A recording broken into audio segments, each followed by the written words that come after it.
Hey everybody, I hope you all are doing well and welcome back to Whiskey Wonders. And today, do we have something very, very special for you all. Now, I know you may have seen us doing our wanders previously at the duty frees or even doing some at the shopping in London or in Paris and think, why is this guy always in Europe? And there are many great reasons why, but this time around, we were lucky enough to get to go to one of the the largest whiskey conventions in the world, at least one of them, Whiskey Live Paris, where we see some amazing bourbons, some scotches, as well as Japanese whiskeys, and get a chance to stop by some of the booths and chat a little whiskey talk, and moreover do a little bit of whiskey enjoying as well. And by that I mean a little too much enjoying.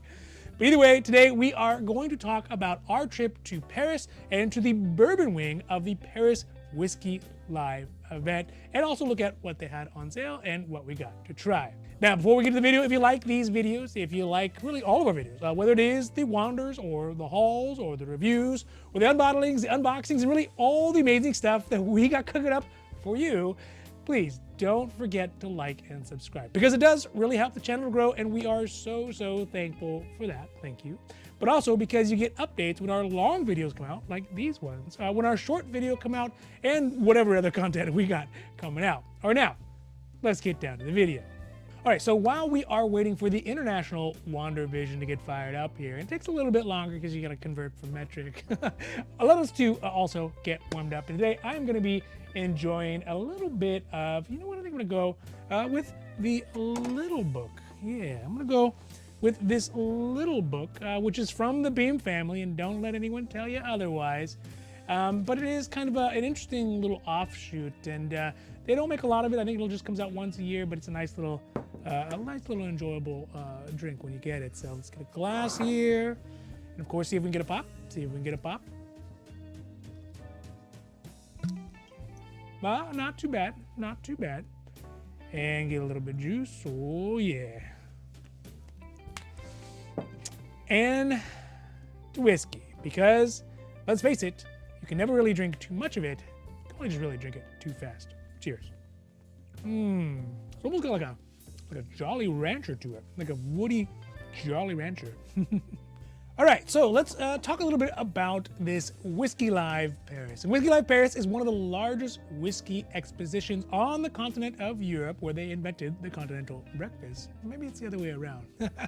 Either way, they have all the big dogs from the whiskey types, so that's Buffalo Trace and Michters, Jack Daniels from America, as well as the Macallan, which, I mean, they came in force. Macallan was just out of control. But also some of our other favorite Islas, Lafroig, Lagavulin, and a lot of the Japanese whiskey, which we'll get to in the next video. So Suntory, Nikka, Ichiro from the Japanese side. Stay tuned, part 2. But what the real diehard whiskey lovers come to this event for is first to go whiskey shopping at the little store that they have set up there from Maison de Whiskey. Because they really do have some amazing whiskeys, and although it does sell out very quick, so unless you're there early on, you're not going to get all the best stuff. But if you get there early on, you can get your hands on some pretty amazing whiskeys of all different stripes. This year, they had a heavy presence from Blantons as well as Michters, including some of the subsidiaries of Michters, like Bambergers. And in fact, here you can see on the top shelf whiskey that we saw at the Whiskey Live event, this Bambergers, which is sort of a boutique whiskeys from Michters. I think Bambergers was one of the intermittent names between the beginning and before it became Michters, so at some point.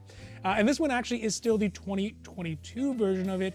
They had it priced at 180 euros, which comes out to about $198 USD. That pesky euro keeps moving up. But you can also see the selection of bourbon is pretty decent, especially for some of that hard to find things that are stateside, pretty difficult to find. Again, Bambergers, Blantons Gold, Blantons Regular for that matter. We also see that the availability is pretty good as well. They have a decent amount of bourbons, and as well as other whiskeys if you are into other types as well. But one caveat to all that is the prices are, not exactly great. So that aside, one of the beneficial aspects, at least to us as American bourbon drinkers, is that the European tippling community especially at the Whiskey Live events, are pretty evenly divided over the styles of drinks that they prefer. In fact, I feel like there actually might have been maybe an even heavier bias for people towards rum and scotch and Japanese whiskey than there was towards bourbon, which, let me get you straight, that was a benefit for us. It was a benefit because, first of all, the bourbon didn't get bought up nearly as fast as it would have if you were here, let's say in Kentucky or somewhere else like that. And that, of course, was the lesser degree of importance because the most important part was the boost. They had the Michters, the Whistle Pigs, they had Blantons, and those boosts, they didn't get mobbed by thirsty Americans, excepting us. It meant we had some real time to have some interesting and in-depth conversations, albeit tipsy, with the sales reps and the distributors and the brand managers and brand ambassadors that we would not have gotten if we were, for example, in Kentucky, where they were just trying to keep up with the constant flow of fellow whiskey lovers and wouldn't have really had time to chat and have, or have all the best whiskey still left over to try. For example, if we look at the Blanton's booth, which we got to stop by, we got to try some very, very interesting Blantons from 2023, a special edition. And another one that I thought was Takara because it was all blacked out, but it actually wasn't. And one issue was that neither my Duolingo French or her Duolingo English, presumably, was really good enough to explain what it was. But it was all black and it had an ABV of 64.4%. So yeah, I definitely felt it. And I'm assuming it's some version of an SFTB is my suspicion. But it was all great to get to try the standard Blantons next to the special editions and really get an idea of where in 2023 those special editions of Blantons were going. And just the experience was really great. Of course, we had to stop by the Jack Daniel's booth where we got to try a couple of the single barrels that are out there and are pretty available. I think we even have a couple of them from our Costco grand openings, but none of them are opening. So, never hurts to drink the company's whiskey, if you catch my drift. And we made a stop at Whistle Pig, at the Whistle Pig booth, because when you look at it, how could you not? Not only do they have some of their delicious American whiskeys, Canadian whiskeys, Vermont whiskey for sure, but they also brought a real American dive bar feel to the whole event. Where they were serving up hot dogs. They had some pretty cool farm decor. And just look at the booth. You can hear the Leonard Skinner playing in the background. But the hot dogs, I don't know, it might be a little on the nose for a brand that has a mascot that is a pig, even though a Whistle Pig is a marmot. Man, there's a lot of contradictions going on here. Then last up for today, and probably my favorite of the booths, was the Michters booth. And like I said, if this had been maybe Kentucky, this booth would have just been overrun. The Blantons ones as well. But here we got a great opportunity to talk a little bit of shop with the guys from Michters, as well as try not a few of the Michters that they had available. That was, and by not a few, I mean they had a plethora of them. And some of them, again, we have them, just are not open. So, and again, I was never going to pass up a chance to sample some of the whiskey that is hard to get, that is expensive and interesting, and of course, again, on the company dime. That was the pinnacle. I guess we paid to get into it, and I'm sure it all works out, and I bought enough Michters to make it matter.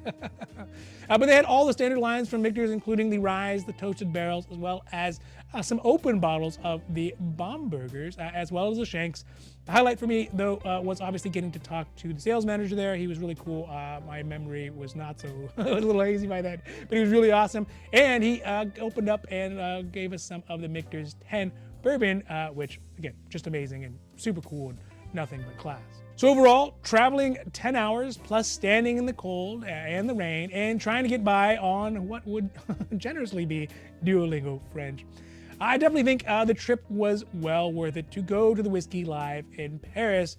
And also, we got a little souvenir. So we got a little bag, and we also got a coffee table book of all the different whiskeys and spirits that were there. So that was really cool as well. And, put it on the coffee table. I haven't opened it though, because, just kind of the collector that I am. You gotta ruin it, you're gonna ruin the value. But it was a great experience, and I would say that if anyone has an opportunity to do it, if you are in a situation that you can, you should at least do it once, because it is just absolutely an amazing experience. And you also get to see kind of a different view, a different perspective on whiskey than what you would find here stateside. So final thoughts on the bourbon side is that it was amazing to see the whiskey here at the event, the Blantons, the Michters, the Jack Daniel's booth, all reasonably busy, but not overrun. I guess if there was a Pappy booth, they probably would have been overrun. But in general, most of the people at this massive haul were not there for bourbon, which again was great and explains why over the past couple trips that we have done to Paris, it is a lot easier, at least somewhat easier, to get some of those unicorn level bottles of bourbon, like the Pappies, the Wellers, the BTACs in Paris than if you were to try to get them in the US, even if the prices, are not great. No tax though. In this event, we did end up picking up a couple of bottles, but they are kind of outside the scope of the video because none of them were bourbon, because we really got excited about some of the Japanese whiskeys, which you can check out on our video number 2 that's going to be coming out here. But it's nice to see that they did have at the store those top-end Bombergers, the Blantons, but we decided to pass on them. And stay tuned for the Whiskey Live Part 2, if you will, the Japanese whiskey wing. So, and boy, the Japanese come out in force. All right, so that's it for today's Whiskey Wanders at the Paris Whiskey Live event. And I really hope that you enjoyed these videos, whether it is the wanders or the hauls or the reviews or the unbottlings, the unboxings, and really all the amazing stuff that we got cooking up for you, because we have a lot more great stuff cooking up for you. And if you do, please don't forget to like and subscribe, because it does really help the channel to grow. And again, we are so thankful for that. But also because you get updates when our newest long videos come out in this format, as well as our short videos when those come out as well. Now, just remember before I go, if you do find a whiskey wherever you are on God's green earth, please just buy it and then pack it up and then lug it home. Because if you don't, somebody else surely will.